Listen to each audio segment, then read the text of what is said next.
Baie welkom vanaand almal. Ek hoop dat jy vanaand se geleentheid saam met ons sal geniet. As jy dalk vanaand saam met ons kuier vir die eerste keer of net 'n besoeker is, sê ek vir jou ook baie welkom. Dit is vir my 'n groot voorreg om ook vanaand vir jou as gelowige te kan toerus uit die woord van God uit. Dit bly 'n groot voorreg en ek is baie dankbaar dat jy vanaand ook hier is om daarna te luister. Ons gaan die kollektes gaan ons vroeg in ons byeenkoms vanaand opneem na die seën. En onder die diens gaan ons die kollektes gee vir Gracie Park gemeente en dan by die deure gaan dit vir die dankbaarheidsfonds. Dis wat ons vanaand doen wat die liefdesgawes betref. Ons gaan saam sing van die Here se Majesteit, lied 175. En ek weet ons het hom al gesing hierso al 'n paar keer. Ietjie dalk moet ek vir jou vra om net vir ons die wysie te speel, een keer deur en dan daarna dan kan ons hom saam sing. Ek dink kom as ons staan as ons hom sing. Dis so 'n mooi lied wat die grootheid van die Here verklaar. So kom ons staan, dan speel ietjie om een keer deur en dan kan ons hom sing daarna.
Gemeente, ons gaan vanaand, Matt, as jy net vir kan op die skyfie sit weer asseblief. Ons gaan vanaand weer aan met die sodat en omdat reeks. En vir die wat vir die eerste keer daarna luister vanaand, wat vir die eerste keer hierso is, dit gaan oor, ons kyk na verskillende gelowe wat bestaan. En die rede hoekom die sodat en omdat reeks is Christendom het 'n omdat benadering. En dit gaan vanaand baie duidelik uitkom. Ons doen goed of doen goeie dade, of is Christene omdat die Here ons gered het. En ons sien vanaand, as ons kyk na die Islam geloof wees spesifiek, het meestal 'n sodat benadering. Hulle moet goeie goed doen sodat hulle gered kan word. En dit gaan baie duidelik vanaand uitkom. So ons gaan vanaand kyk na die Moslem of die Islam geloof dan. En ek wil sommer voor ons begin wil ek vir jou hierdie twee boeke wys waaruit ek ook grootendeels gewerk het om vanaand hierso te kan staan en toegerus te kan julle toerus. En dit is Facing the Muslim Challenge. John Gilchrist, hy bly in Benoni.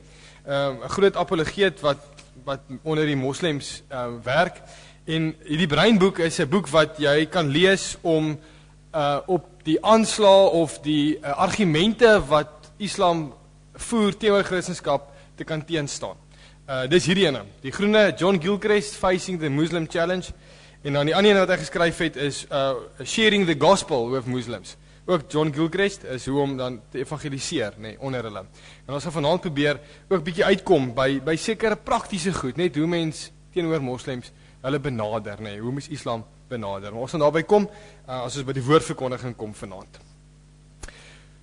Gemeente, kom ons verklaar dan ook ons afhanklikheid. En as ons sê dat ons hulp kom van die Here wat hemel en aarde gemaak het. Genade, barmhartigheid en vrede kom van God ons Vader deur sy Seun Jesus Christus en deur die kragtige werking van die Heilige Gees. Amen.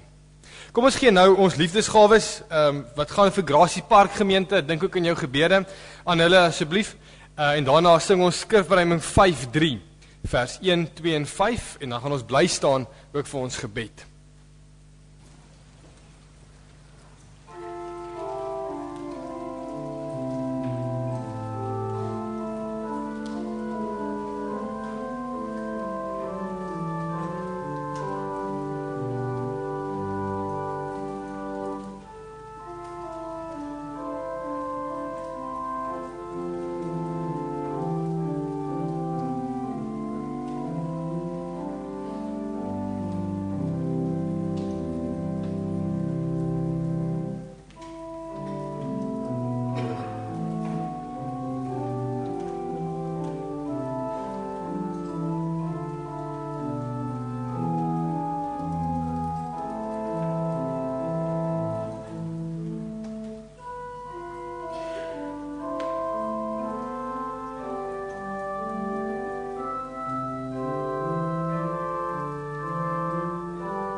Gemeente, kom ek gaan vir ons voorgaan in gebed en daarna gaan ons aan met die woord verkondig.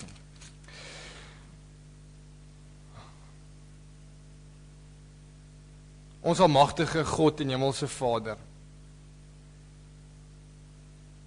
Here, in hierdie tyd en uur vandag is dit soveel nodig dat ons beklemtoon, dat ons dit net kan getuig en sê dat U 'n drie-enige God is en Jesus is die Seun van God.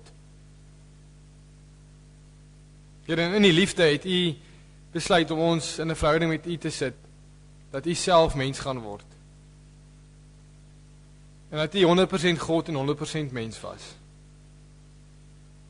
Dat U elkeen van ons aangeneem het as 'n kind van U, sodat die Gees saam met ons getuig dat ons seuns en dogters van U is. Mag ons dit vanaand weer hoor. Mag U dit in elkeen van ons harte vassit. Sodat ons uit een mond sal bely dat Jesus die Here is vir ewig en vir altyd. Dis ons gebed vanaand. Mag U dit vir ons waar maak, ook deur die woord wat lewend gemaak word deur die Gees wat in ons woon. Ons bid dit in die naam van Jesus Christus alleen. Amen. Kom ons skriflesing vanaand is 1 Johannes 5. 1 Johannes 5.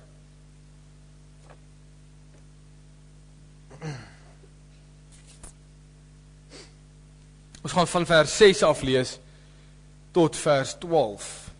Vers 13. Nou, die hele boek van Johannes, of die brief van Johannes, is juist geskryf vir Christene, wat glo, om hulle geloof te versterk, en dit is vanaand ons hoop ook, om net ons geloof te versterk, en dit vast te maak, dat Jesus die Seun van God is, want dis waar het gaan.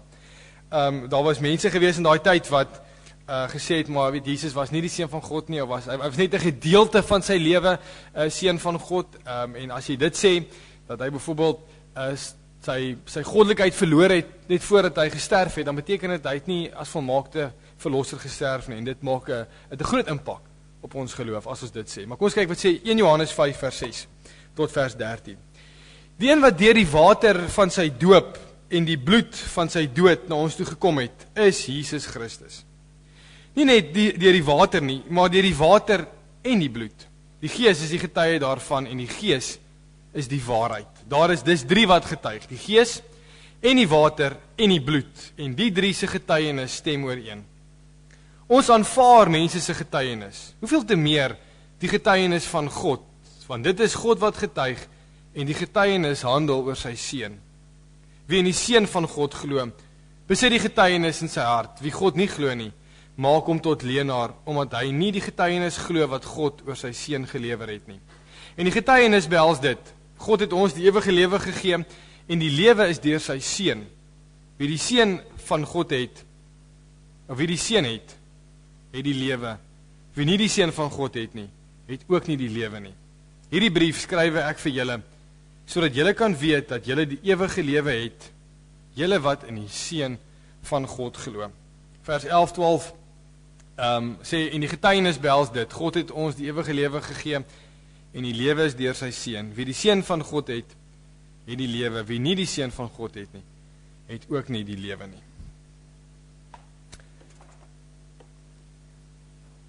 As jy dink, jy gaan op 'n Vrydag tussen 12 en 1 gou by 'n materiaalwinkel inop, om gou 'n stukkie lap te koop, gaan jy voor 'n toedeur te staan kom. Ek dink meeste van ons het dit al oorgekom, dit my so 'n paar weke terug oorgekom, maar mense vergeet, dat die Islam of die moslems gesamentlik bid, Vrydag 12:00. Verlede naweek was ons by Slanghoek, en ek en Christian het bal geskop, en op 'n tyd skop ons die bal daar na ander kampers toe, en toe ek die bal optel toe, voor die tent is daar 'n man, Oosterse man, op 'n maatjie, besig om te bid. Ons sien dit gereeld, as jy in Kaapstad kom, dan sal jy sekertyd van die dag snaakse taal deur luidsprekers hoor. Of jy sal op die nuus hoor van ISIS en Boko Haram, wat geweldige groot impak maak in hierdie, veral in Afrika, met vervolging van veral Christene. Wie en wat is die Islam geloof? Ons gaan 'n bietjie daarna kyk vanaand. Ons gaan eerstens kyk net wat jy behoort te weet, hulle glo, en dan gaan ons op 'n kortliks verwys op 'n oppervlakkige manier waar ons ooreenstem, en dan gaan ons kyk op 'n fundamentele vlak waar ons verskil. En ons gaan na een van daai verskille vanaand op fokus. Daar's baie, en jy gaan dit hoor vanaand, maar ons gaan op een van hulle fokus, en dit is Jesus die Seun van God? Kom ons spring weg, en dan gaan ons aan en kyk eerstens na wie of wat is die Islam geloof. Nou, Islam beteken onderwerping aan die wil van Allah. En 'n moslim is iemand wat homself dan nou so onderwerp. En die belangrikste wat jy moet weet van die moslim geloof, ek gaan net 'n paar vir jou wys, is die volgende. Daar's geen ander God as Allah nie, en Mohammed is sy profeet. Elke persoon, elke moslim gelowige het 'n engel, twee engele, een wat boekhou van dit wat jy goed doen, en een wat boekhou van dit wat jy nie goed doen nie, of wat jy sleg doen. Van die belangrikste profete wat hulle het, is Adam, Noag, Abraham, Moses, Dawid, Salomo, Jona, Johannes die Doper, en natuurlik Jesus. En die Koran, wat hulle geskrifte is, hulle heilige geskrifte, sê baie duidelik, dat Jesus is net 'n profeet. Allah dikteer sy wil deur die engel Gabriel aan Mohammed. Hy het die geskrifte neergeskryf, en dan wat hulle geskrifte beteken, of wat hulle het, is hulle die Koran, dan die wet van Moses, psalms van Dawid, en die evangelies van Jesus. Maar wat hulle sê is, alle geskrifte, behalwe die Koran, het korrupsie ondergaan onder Christelike of Joodse hande dan nou. En dis hoekom die Koran dan die enigste heiligste geskrif is wat hulle dan nou volg. En die res gebruik hulle dan nou maar net in aansluiting tot hulle geloof. Alles gebeur volgens 'n vooraf bepaalde wil van Allah, en dan oordeel vind plaas, nee. En dis nogal interessant, dit hang af wat in jou boekie staan, nee. Die engele wat jy het, as daar 'n positiewe balans is, dat jy meer goed gedoen het as sleg, dan gaan jy hemel toe, of paradys toe wat hulle noem, en as dit nou minder goed was, of as jy nie aan die wette van Allah gehoorsaam het nie, dan gaan jy dan hel toe. Nou van hierdie wette, die 5 belangrikste, as jy seker al gehoor daarvan, is die 5 pilare van Islam. Ek sê vinnig vir jou wat dit is. Eerste ene is die Shahada, wat sê, dit is 'n creed, kom ons maar sê. Daar is net een God, dis Allah, en sy profeet is Mohammed. Die Salat is die tweede ene, dit sê 3 of 5 maal 'n dag moet jy bid in die rigting van Mekka, en dan Vrydag 12 uur is daar gemeenskaplike gebed, wat almal dan saam bid. En jy moet hierdie goed baie streng onderhou. Die Sawam, of Sawm, is 'n algehele daglig ure vas gedurende Ramadan. Zakat is die is waar jy almoes gee, of 2.5% van jou inkomste vir armes en behoeftige mense. En dan die laaste ene is die Hajj. As jy kan, as gesondheid dit toelaat en finansies dit toelaat, dat jy een keer in jou lewe 'n pelgrimstog na Mekka onderneem, waar die swart rots, die Kaaba geleë is. Dis die plek van die verering van Allah. En dan sommige islamgroepe, daar's 3 islamgroepe, verwys ook na 'n 6de pilaar wat hulle noem die jihad. En dit is die uitdra van die boodskap deur geweld of deur oorreding. Goed, kom ons stop eers daar. So daar's geweldige baie, as jy gaan kyk na wat ek nou genoem het, is daar geweldig baie ooreenkomste tussen ons en hulle. Van hierdie ooreenkomste is die feit dat ons een God aanbid, nee, 'n monoteïstiese God. Die Jode doen dit ook. Van ons geskrifte stem ooreen. Jy het dit gesien toe ek dit vir jou gewys het. Ons almal het 'n hart wat bloei vir armes en vir behoeftiges, weduwees ensovoorts, nee. Albei van hulle, of albei van ons gelowe, glo in die maagdelike geboorte. Albei glo in die hemel of 'n hel, of hulle noem dit nou 'n paradys, nee. En albei glo dat Jesus as profeet, ons glo as verlosser en hulle as profeet gaan terugkom. Maar as jy bietjie dieper ingaan, dis nou op die oppervlak, dis daai punt van die ysberg, maar as jy bietjie dieper begin ingaan en jy gaan kyk na fundamentele verskille, dan maak elke geloof, of jy nou 'n moslim is of 'n Christen is, maak aanspraak op die waarheid. En hierdie waarheid waarop ons aanspraak maak, staan teenoor mekaar. Byvoorbeeld, moslim sal sê, daar's net een God en hy's alleen. Hy het nie nog partners nie. Christendom sê God is drie-enig. Een God en 3 wese. Een wese en 3 persone. Maar ons het hierdie dinge aangeraak in vorige preke in hierdie jaar. Christene sal sê Jesus is die seun van God. Nee, hy is die tweede in die drie eenheid. Moslems sê, hy is 'n baie groot profeet, en hulle is lief vir hom, hulle herken hom as 'n profeet.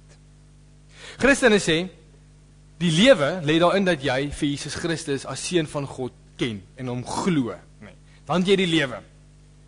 Moslems sê, ek wil net vir jou aanhaal hier, so 1 Johannes 5 vers 11, hy wat die seun het die lewe. Nee, ons maak aanspraak op 'n waarheid hierso, nee. Wie die seun van God nie het nie die lewe nie. En moslems aan die ander kant sê, om te glo dat Jesus die seun van God is 'n onvergeeflike sonde, want God kan nie nog 'n partner hê nie. Nee, hy het nie 'n vrou gehad nie, dis onmoontlik om hom te sien dat hy 'n seun kan hê. En een van hulle geskrifte, Surah 4.48 sê, surely Allah will not pardon that partners be set up with him, but besides that he pardons whom he pleases. And whoever associates with Allah, he then surely has forged a tremendous sin.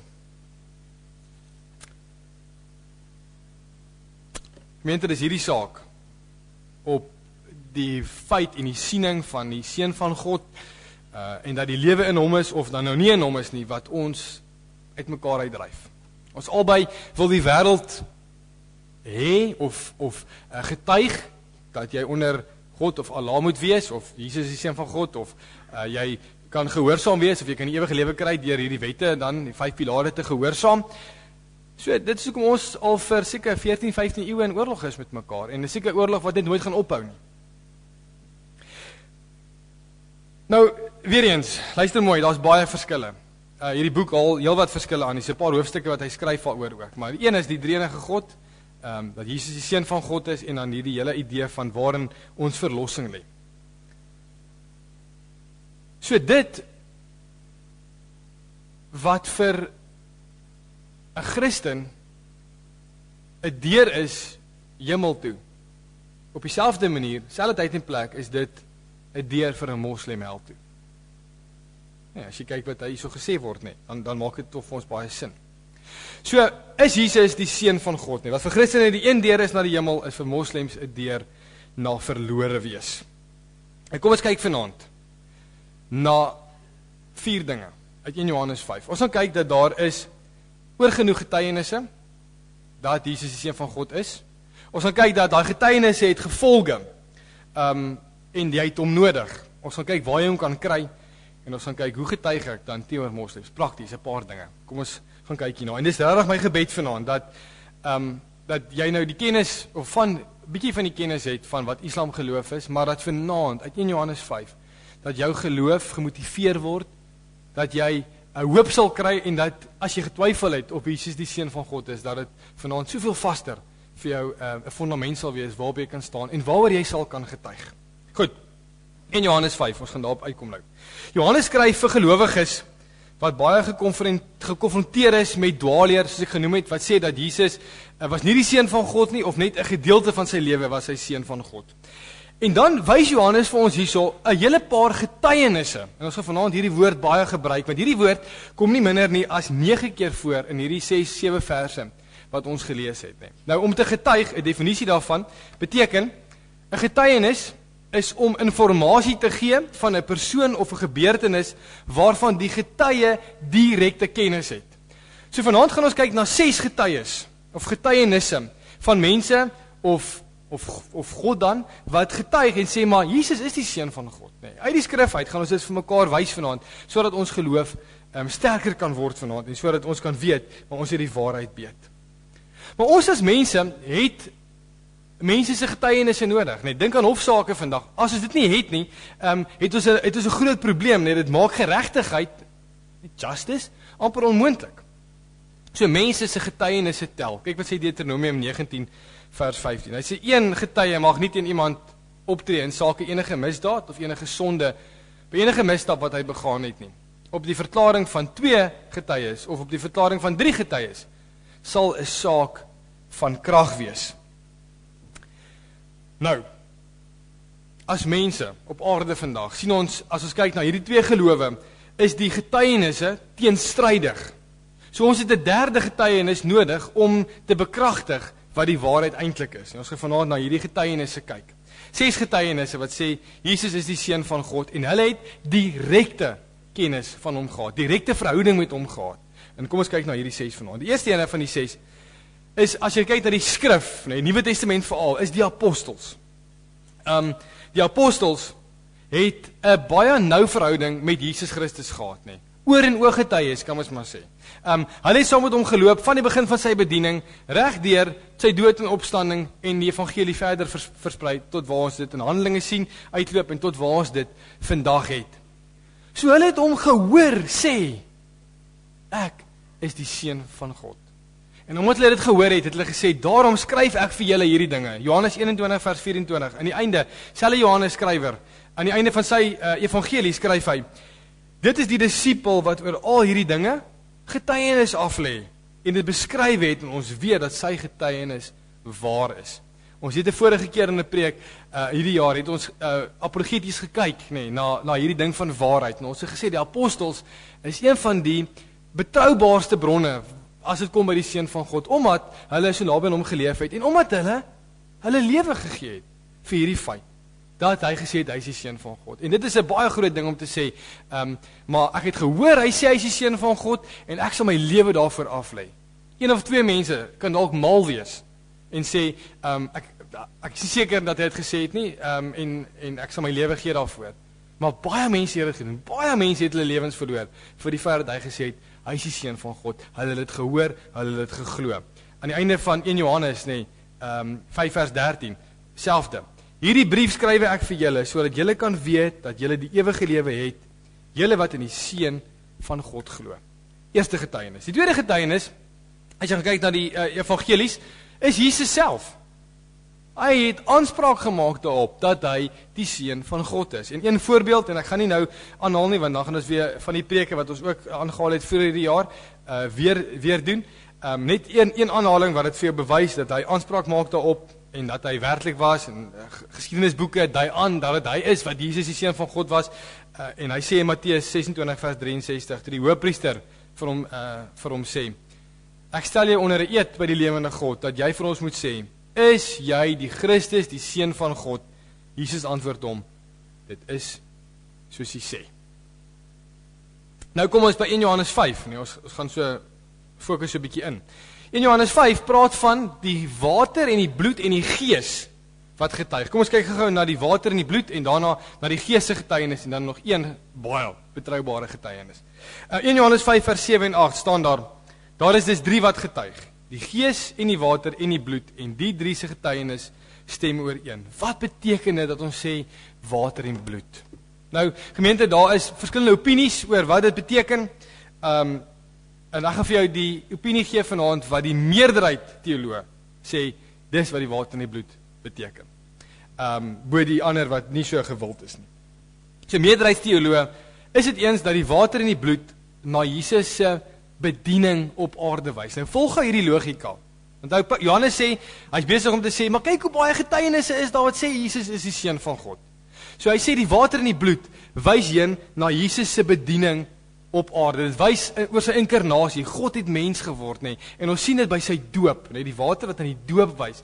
Daarso is dit bekragtig dat hy die Messias is, nê. Dat hy die regte egte hoëpriester is, nê, die ware en ewige hoëpriester is. Hy is gedoop en by die doop het wie gepraat deur die wolke?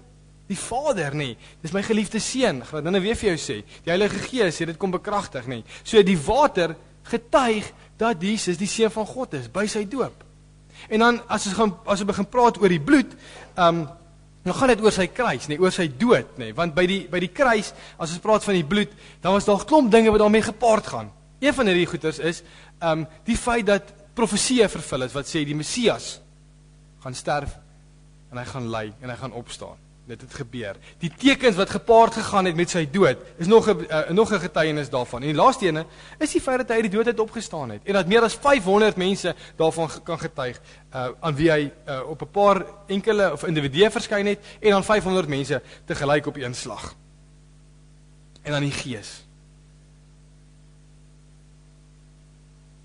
Dis iets wat ons, ek dink, soos die Engels sê, underplay. God is Gees. Hy is nie 'n leenaar nie. Ons kan en moet die Gees se getuienis aanvaar. En hier's die ding, nee, as jy sê die Gees getuig saam met die water en die bloed, die Gees was daar gewees by die doop. Ons het dit gesien, ons het dit gesê vroeër hierdie jaar, nee. Die Gees was betrokke by die doop van Jesus Christus. Hy was betrokke by die dood en opstanding van Jesus Christus. Hy getuig saam met die bloed in die water, nee. Maar ons sien ook sy effek van getuienis verder, nee. Ons sien dit met Pinkster. Hoe mense, apostels, nee, begin getuig van Jesus is die seun van God. Ons sien dit in die eerste gelowiges, daai eerste navolgers van Jesus, nee. Hoe daai evangelie soos 'n veldbrand begin versprei het in Klein-Asië in. Ons sien dit deur die eeue heen, deur gelowiges. Ons sien dit deur jou wat vanaand hier sit. Dis die Gees wat daai getuie in jou is en wat dit lewend maak. Ons sien dit in die woord, nee. Die Gees moes die skrywer, nee. Hy het dit geïnspireer wat sê Jesus is die Here. En dit is daai innerlike getuienis waarvan ons hierso praat. Daai innerlike getuienis wat God vir ons gee, nee, wat sê, maar omdat jy die innerlike getuienis het, nee, omdat jy die Gees binne in jou het, wat hierdie feite, nee, hierdie kennis wat ons so hoor, nee, lewend maak, nee, daarom is jy ook 'n getuienis. En kom ek wys gou vir jou, omdat dit 'n innerlike getuienis is, maak die Gees feite en kennis lewend. Ek wil gou vir jou 'n voorbeeld verduidelik, ek hoop jy verstaan dit. As jy vir my moet vra, Reinhold, hoekom is jy 'n Christen? Kan ek vir jou een van twee antwoorde gee. Nommer 1 is, ek kan vir jou sê, ek is 'n Christen want die Bybel vertel vir my die waarheid. Dis een opsie. Of jy kan sê, of ek kan vir jou sê, omdat die Heilige Gees my oë oopgemaak het, om Jesus as seun van God te erken, om dit te glo en daardie waarheid lief te hê. Ek bou my lewe daarop. Kyk 'n bietjie die verskil, nee, want dis wat Johannes hierso probeer deurgee, nee, die tweede antwoord, wat sê, dis wat die Gees in ons doen. Jy kan, onthou net bietjie, die sonde het gemaak dat ek en jy nie die waarheid lief het nie, of nie die waarheid wil raak sien nie. Nee, ons is blind gemaak vir die waarheid. So jy kan na feite, kennis, kan jy kyk. En dit gaan vir jou net feite en kennis bly, maar die Gees se werk binne in jou maak dat daai feite, kennis begin lewend word, maak dat daai waarhede deurgepuls word na jou hart toe. So die Gees maak jy goed lewend en hy getuig daarvan. En die laaste getuie, 6 getuies in geheel, die laaste getuie is die Vader self. Ek dink nie ons kan 'n groter getuienis kry as dit. Die Vader wat self sê, jy is my geliefde seun. Oor jou verheug ek my. By sy doop en by die verheerliking op die berg, jy is my geliefde seun. Luister na hom. In Johannes 5 vers 9, dan sê Johannes, ons aanvaar mense se getuienis, nee, en ons doen. Jy wat prokureurs is, of wat in die howe werk, ons aanvaar mense se getuienis. Hoeveel te meer die getuienis van God, want is God wat getuig, en die getuienis handel oor sy seun. So vanaand het ons nou gesien, baie duidelik, want ons ken die Christen geloof, en jy het nou vanaand iets van die Islam geloof leer ken, sien ons 2 teenstrydige getuienisse. Jesus is die seun van God? Nee, hy is nie, hy is 'n profeet, sê die Islam. So, ons mense getuienis is nie genoeg nie, want is teenstrydig, maar as God self in die getuienisbank inklim en sê, luister, dis my seun hierdie. Ek ken hom, ek leef van alle ewigheid af nog saam met hom, is dit 'n uitgemaakte saak, jy kan dit maar glo, want God is nie 'n leienaar nie. Titus 1 vers 2. So daar's, as jy nou kyk, daar's seker nog meer, ek dink 6 vir vanaand is genoeg, 6 getuienis, wat sê, Jesus is die seun van God. Uit die Bybel uit, oor genoeg getuienis, om dit te kan sê. Maar, hier is die ding. Johannes sê vir ons, in nie minder nie as 2-3 verse, dit so duidelik, dat jy het hom nodig. Jy het vir Jesus Christus nodig. Die getuienis het implikasies, en wat is die implikasie van hierdie getuienis? Is die lewe, nee, die realiteit, nee, dit wat die lewe eintlik oor gaan, is Jesus Christus, of Jesus Christus is die lewe, en jy het hom nodig, meer as enigiets anders in hierdie wêreld. As hy die lewe is, soos wat Johannes sê, dan sal jou toekoms, jou lewe, jou bestaan, leeg wees, sonder hom. So die getuienis het baie groot implikasies, nee, want as jy Jesus Christus het jy die lewe, het jy gemeenskap met God, onthou jy daai preek van die dans, nee, met die drie eenheid, God deur Jesus Christus trek jou in hierdie dans in as deel te wees van hierdie wonderlike verhouding waar hy in ewigheid en in volle gemeenskap, fellowship van nog ewigheid af met die Seun en die Heilige Gees het, wil hy jou intrek en deel maak daarvan. Maar as jy sê Jesus is nie die Seun van God nie, het jy nie net alleen nie die lewe nie, maar jy sê God, jy is 'n leenaar. Ja, dit is so. As jy van 'n storie vertel oor 'n ongeluk wat gebeur het, as jy van 'n ongelukstoneel moet verduidelik en sê ja, maar dit is 'n kar en dit is 'n ongeluk gewees en dit was baie erg. En ek het twyfel in en ek sê vir jou ek glo jou nie. Dan sê ek mos jy jok. Jy het nie die feite weet nie. Dis 'n ander storie. Verstaan jy hoe groot die implikasie is van ongeloof? Het is groter as enige vigs, kanker, polio, motorongeluk, vliegtuigramp. Dis goed wat ons fisies doodmaak. Maar ongeloof is iets wat jou geestelik doodmaak. En dit het 'n baie groter effek as enigiets anders. Nou is die vraag, as jy hom moet hê, en hy die lewe is, en ons sê dit, nou hy is die Seun van God, waar kry jy hom? En ek dink, hier is die een enkele ding, wat ons geloof so mooi maak, so uniek maak, dat as jy dit hoor, dan kan jy nie anders as om te sê, Here, U is die Seun van God nie. En dit is om te besef dat as God sê, hy gee dit vir jou,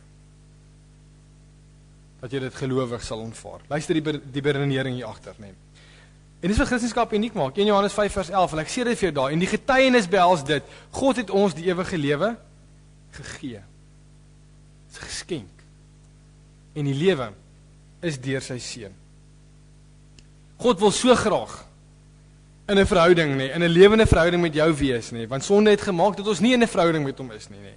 Dat God self besluit het, my seun, nee, my geliefde seun gaan ek aarde toe stuur. Hy gaan nog steeds God wees, maar hy gaan mens wees, nee, en hy gaan sterf aan 'n kruis sodat jy in 'n nuwe verhouding met God geplaas kan word. En jy of geplaas kan word en jy kan niks doen om dit te kry nie. Niks. Dit is mooi, julle. Dit is 'n God wat naby is. Dis 'n God wat jou wil nader trek en wil intrek en sê, omdat ek vir jou verlos het, omdat ek vir die geloof gegee het, antwoord net in geloof op wat ek vir jou oor op wat ek vir jou vra, nee. En dit maak in teenstelling met 'n geloof soos Islam. En ek sê dit regtig met 'n nederige houding, maak dit dat ons 'n God het, God die enige het wat naby is, wat geken wil word, nee. Anders teenoor 'n God wat nie geken wil word nie, wat ver is en wat sekere reëls se goed afdwing op 'n mens. Weet nie dit nie. En dis wat dit so mooi en so uniek maak, nee. As jy glo dat Jesus die Seun van God is, het jy die innerlike getuienis in jou hart. En jy kan op jou beurt weer deel word van 'n groot gros geloofsgetuienis wat getuig. Jesus is die Seun van God en in hom het ek die lewe. Nou as ons praat van getuienisse, net laaste paar punte. Hoe getuig ek nou teenoor iemand van die Islam geloof? Net 'n paar praktiese dinge oor hoe jy hulle kan en moet benader, en ek sê weer, daar's baie, ek skaf jou hierdie boeke aan, lees dit, dis ongelooflike goeie stof. Ek gaan met 'n paar dinge met jou deel oor hoe getuig jy teenoor 'n moslim. Net 10 punte kortliks. Eerste een is, ken die woord van God. Moslim gelowiges of moslim mense is mense van die boek. Hulle hou van feite. Wanneer jy met iemand praat eerder individueel met hulle as in 'n groot groep mense. Hulle het geneig om sleg te lyk. Wanneer jy met hulle praat in 'n groot groep mense en omdat hulle so 'n geloof is wat amper half, as jy nie deel van hulle is nie, eenkant geskei word in families, is dit baie moeilik om in 'n groep met iemand te praat. Individueel is beste. Jy het vanaand gehoor, fokus op Jesus Christus, nee. Dis die evangelie, dis uniek van ons geloof. Praat met hom om te sê, maar dit is nie net nog 'n godsdiens nie, dit is 'n persoonlike lewende verhouding met God. En dis mooi, want hulle het nie so iets nie. Wees geduldig en bly bid. Hoor gou hierson. Vir 'n moslim wat groot geword het in 'n moslimhuis, wat groot geword het dat God net een is en dat hy nie enige partners het nie. Dat Jesus 'n profeet was, dat hy nie die seun van God is nie en dat die drie-eenheid nie sin maak nie. En hulle sê goed soos, maar hoe kan 'n vader toe kyk hoe ander mense sy seun doodmaak, sal jy dit doen? Vat dit ongelooflike baie geloof en ongelooflike baie tyd en gebed vir so iemand om te kan draai. Hanteer die Bybel met respek. Vir hulle is dit 'n baie groot ding. Hulle hou die Koran bo hulle heup of hulle sit hom op die hoogste rak as 'n teken van respek. En nog 'n ding is, dis vir hulle 'n teken van disrespek as jy in die Bybel of in die Koran skryf. Nee, net 'n praktiese ding om hulle oor te wen. Onthou Paulus sê vir die Jood het ek 'n Jood geword. Moet nie 'n moslim word nie, maar hê respek vir hulle.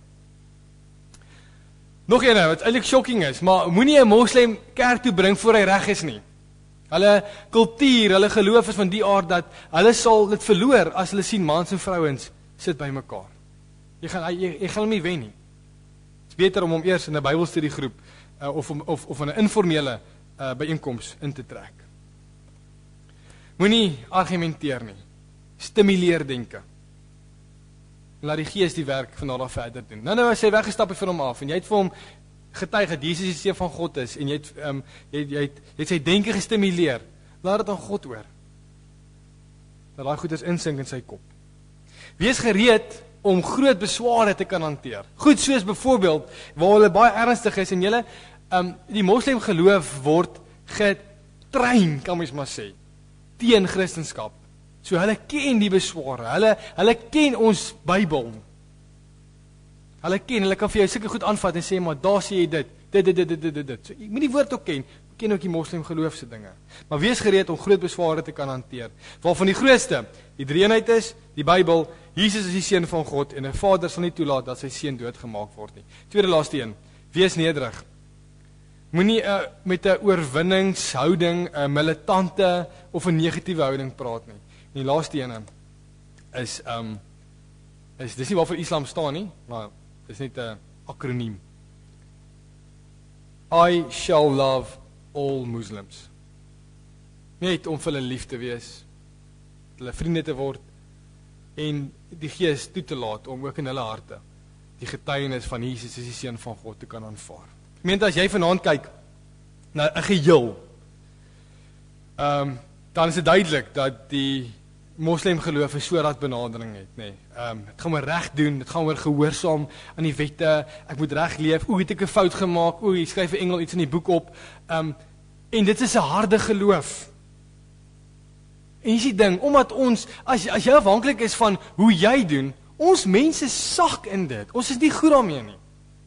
Die gevolg is, dat ek dink nie een van ons in die hemel sal beland as dit daarvoor was nie. Ons as Jesus navolgers het 'n omdat benadering. Dis twee verskillende gelowe. Hou aan getuig dat Jesus die seun van God is, want as jy dit verstaan, maak jy lewe sin en vind jy rus in hom. Amen. Kom ons stop vanaand net hierso. En nou kan ek nie onthou wat volgende gebeur nie.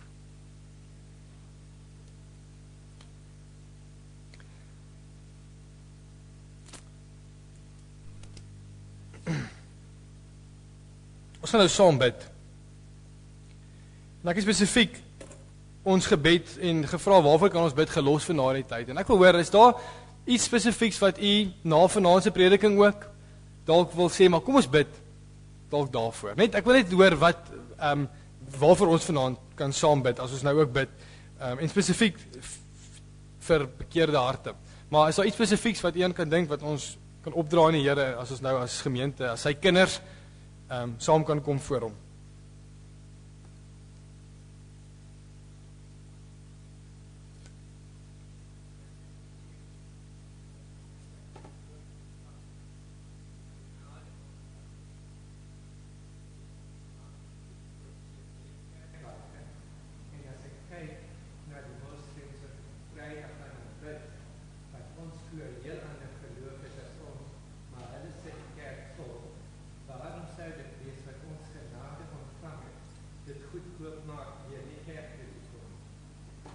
Evert sê, as jy kyk na hulle geloof, hoe committed hulle is, nee, dan is dit iets te leer, wat ons kan leer, nee, by hulle, oor hoe hulle Vrydag 12 uur bid, 3 tot 5 keer 'n dag, die moskees is vol, kan maar gaan kyk na foto's, so dis iets wat ons sê, maar kom ons leef dan ons genade ook uit, deur te doen wat die Here van ons vra, en as dit is, dat ons as gelowiges dan by mekaar moet kom, dan moet ons dit doen. Dankie Evert. Is daar nog iets?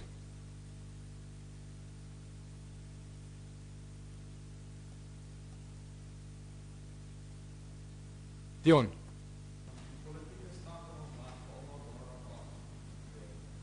Nou, so nou. So nou, okay.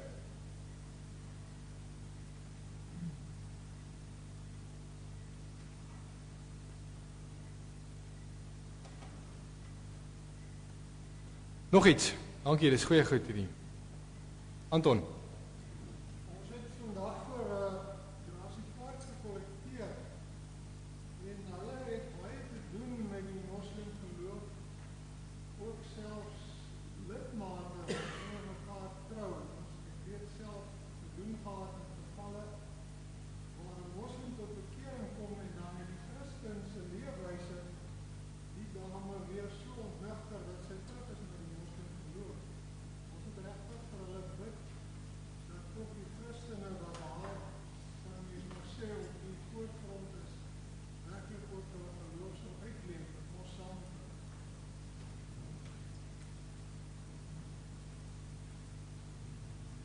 Dankie, Anton. Nog iets? Ja, ons sien in die algemeen dat waar ook al Christene vervolg word, dat dit in die gewet aan die Here opdra.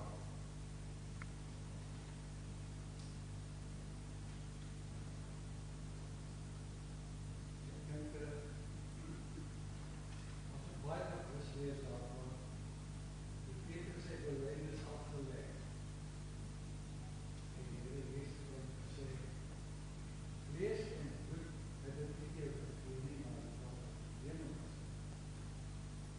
Daarmee is gesê, geen interpretasie, geen waarneming, geen natuurwetenskap, niks het veel te gee. Nie in opvoeding. Dis middel wat die Here gebruik, maar die Vader alleen, deur die Gees, gee die geloof. En dit is my voorbeeld. Daardie klompie van kraghartige disippels, wat weghardloop het met aan, om te laat is geskryf, en waarvan die enige weet dat ek daar was, dat ek prima opgeleid. Dan sê hulle nie, ek later, na die uitspraak van die Gees, het het tot hulle dood toe, een martel dood toe getuig. Dit is nie dieselfde mens nie, dit is ander mens. Dieselfde mense in die Gees. En dis waaraan ons vas is. Die waarheid, ons self het ons dit nie. Ons kan nie. En dit leer wat ons voor die leer. Ons kan nie ons geloof aanhou in eie kraag. Mag ek nog iets sê? Asseblief. Paulus het gedoen wat die kerk in oral doen, in Athene. Ja. En vir die wijsgere redeneer. Ja. Dit het die model geword van sending wêreldwyd vir al die katholieke onder ons.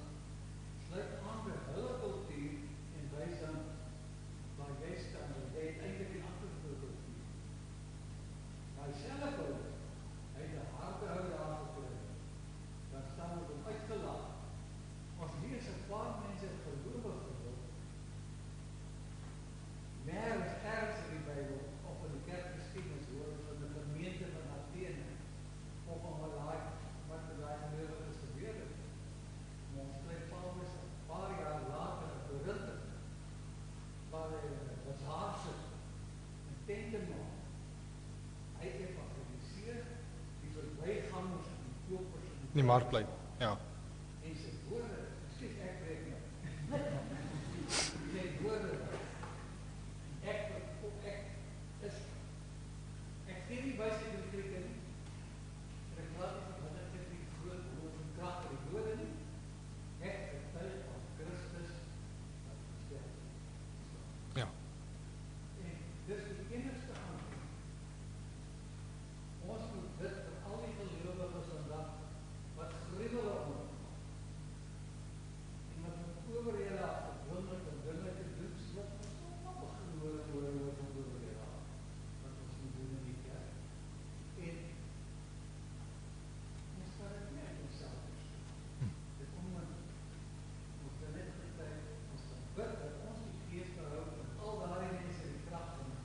Ja. Leonard, baie dankie. So, sluit presies aan by wat ons vanaand gesê het ook, nee, absoluut. Nog enig iemand? Baie waardevolle insette, baie dankie hiervoor. Goed, ek gaan vir ons voorgaan aan 'n gebed, waar ons ook hierdie ding aan die Here opdra, en daarna sing ons saam Skrifruiming 7:2 vers 1 en vers 2, en lied 447 vers 1 en vers 2, en dan die seën, en dan vers 3, as ons antwoord op dit wat ons vanaand hier gehoor en gesê het.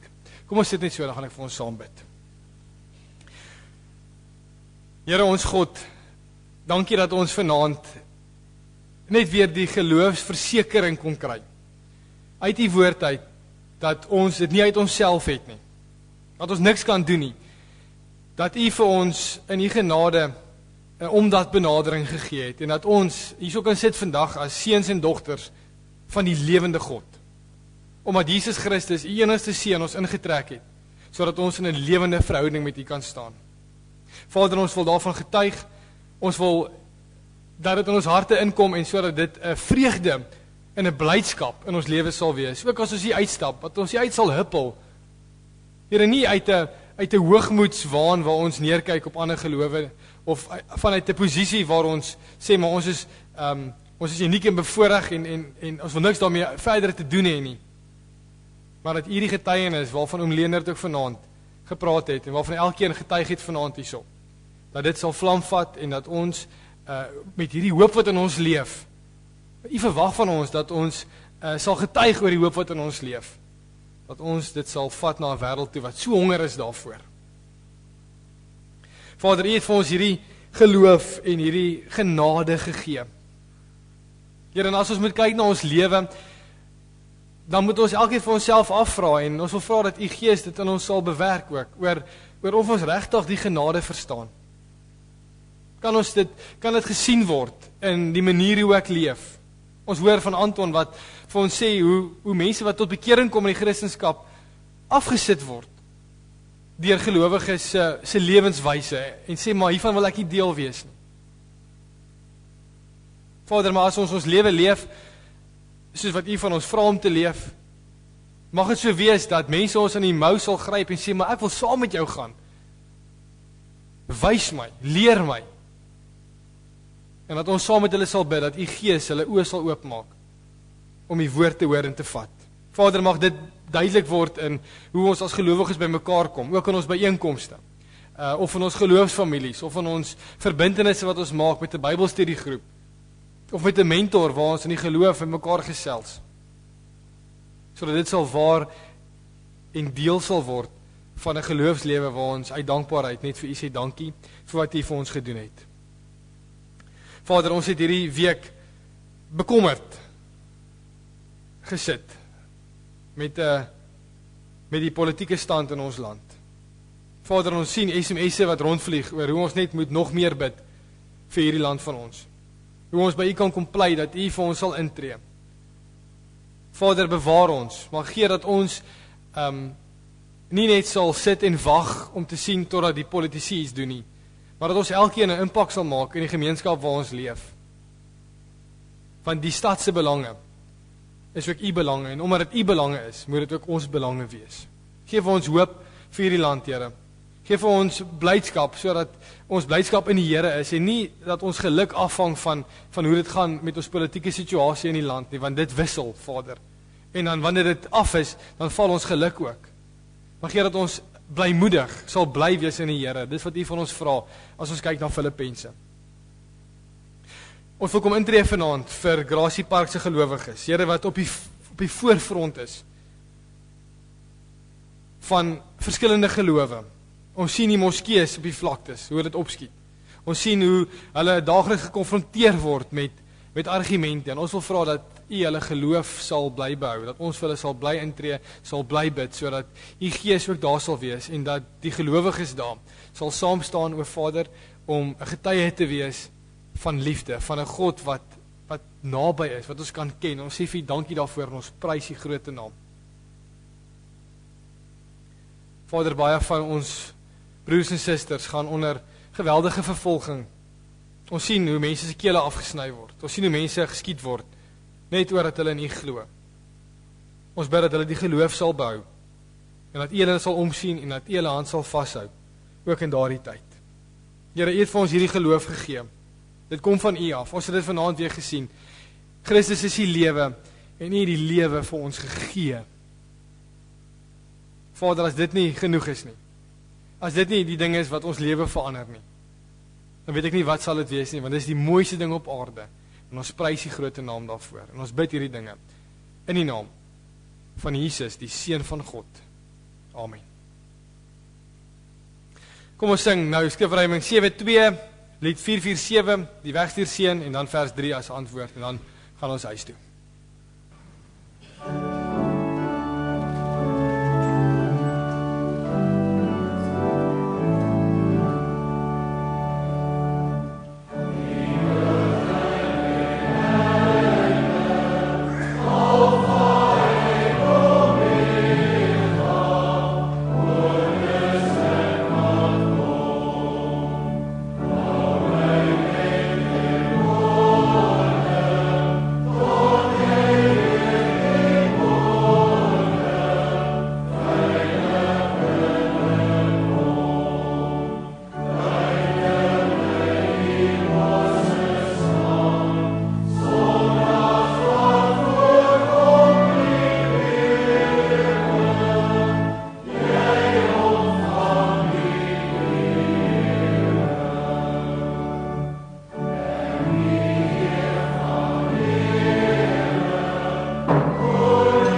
voor ek vir u die seën uitspreek, moet ek net vir u dit sê. En dis nou hoe die Heilige Gees werk. Ek weet nie of jy opgelet het na vers 1, was omtrent identies dit wat Reinder vanoggend gepreek het oor Psalm 8 en die skepping en hoe groot dit is. En vers 2, presies dit wat ons vanaand gepreek het. Hoe groot is hy? Die genade van ons Here Jesus Christus, die liefde van God en die gemeenskap van die Heilige Gees sal met u elkeen wees en bly. Amen.